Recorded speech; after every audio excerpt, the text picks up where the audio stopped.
sa pag-ibig, bukang bibig ng nakararami. I have fallen in love. Falling in love is a good feeling. Instant.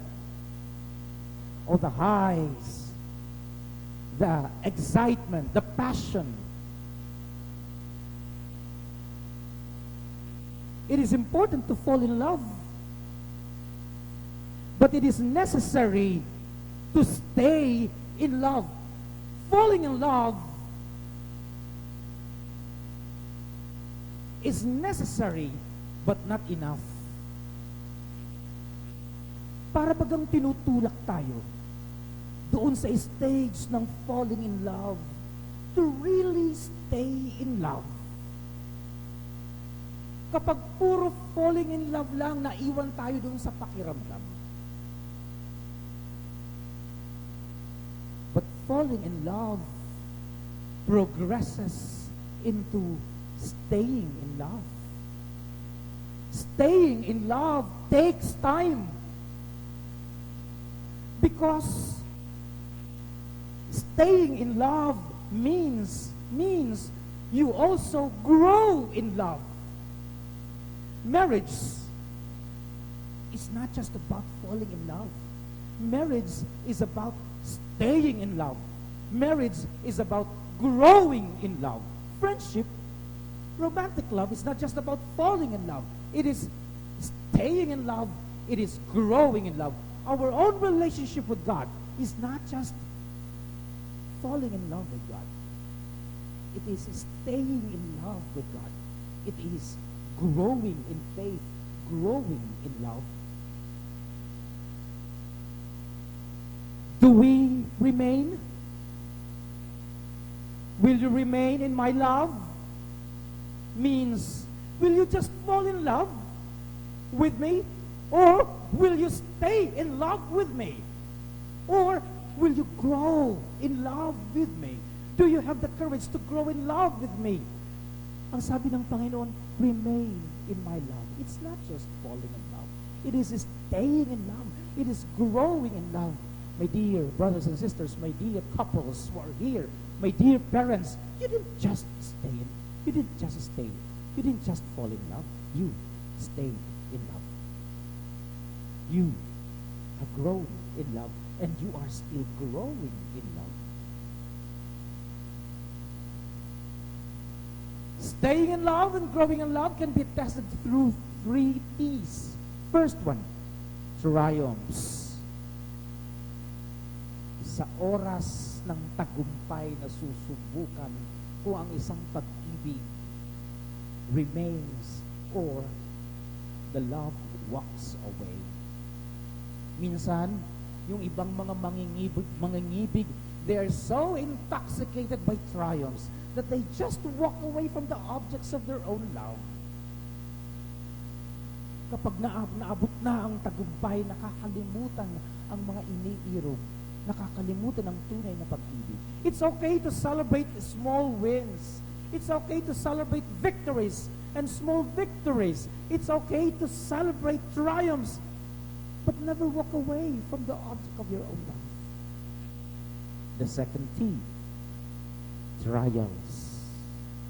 Kapag sinusubukan ng pag-ibig, love sometimes walks away. When love is tested, love diminishes. When love is tested by trials, love fades. Nawawala. Ganun din sa paglilingkod.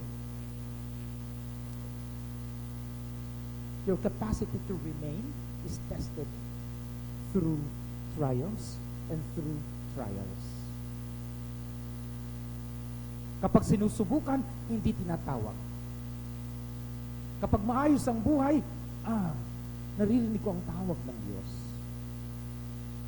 The third P, tears.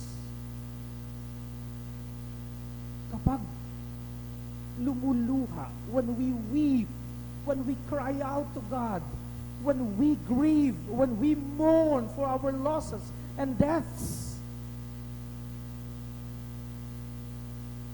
We stay out of love. We do not remain.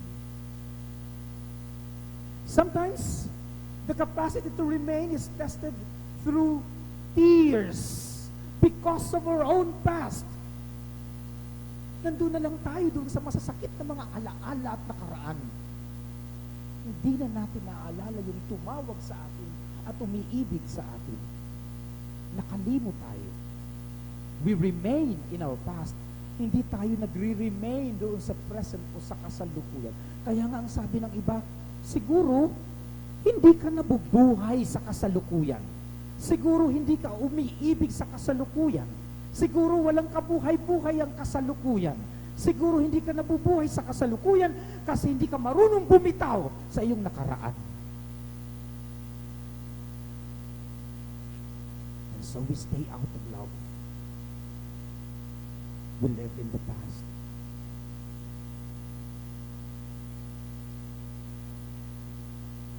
Meron po akong kasamang pari sa Archdiocese. Kasama ko sa seminaryo dati. Ang pangalan niya ay Father Doji Asuncion. He belongs to the Archdiocese of Manila. Dating abogado, in charge siya sa legal matters ng Archdiocese. 3 weeks ago, nagkaroon ng mild stroke. He was operated on, naoperahan.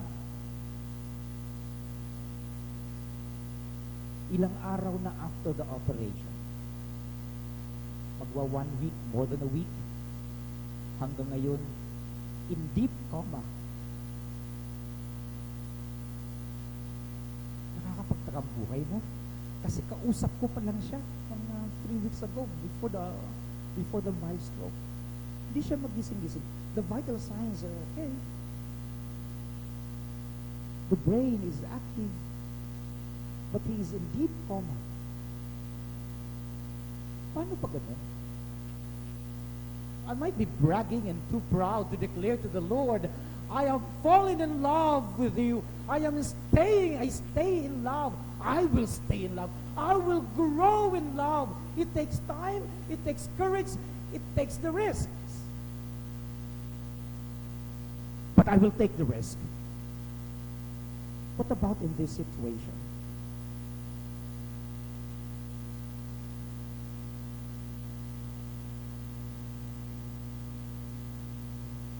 Iniisip ko, the brain is active, the vital signs are okay, that Father Doji is having deep conversations with God. Probably he's talking out to God. This is how I testify that I will remain. Mary is a model of remaining with Christ. The how could this be can be numerous. Bago pa yung let it be, yung how could this be, napakarami. Just like us. Ang dami siguro nating how could this be bago mag-let it be.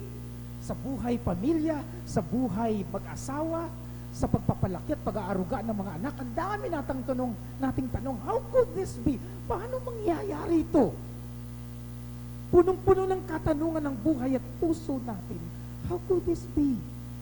Bago pa man natin masabi at mabanggit at masambit yung let it be, ang Diyos gumagawa ng paraan sa iyong isip, puso at kalooban.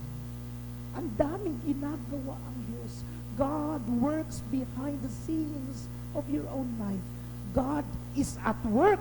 Gumagawa ng paraan, gumagawa ng hakbang. Bago pa natin masambit yung let it be, sa gitna ng how can this be, and let it be, ang Diyos gumagalaw.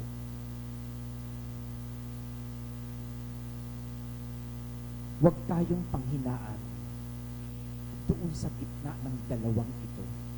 How can this be, and let it be?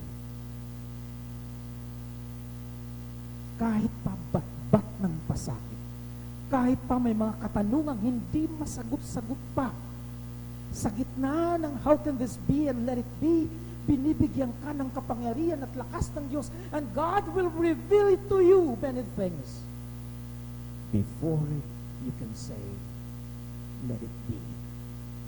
I will also remain in your love.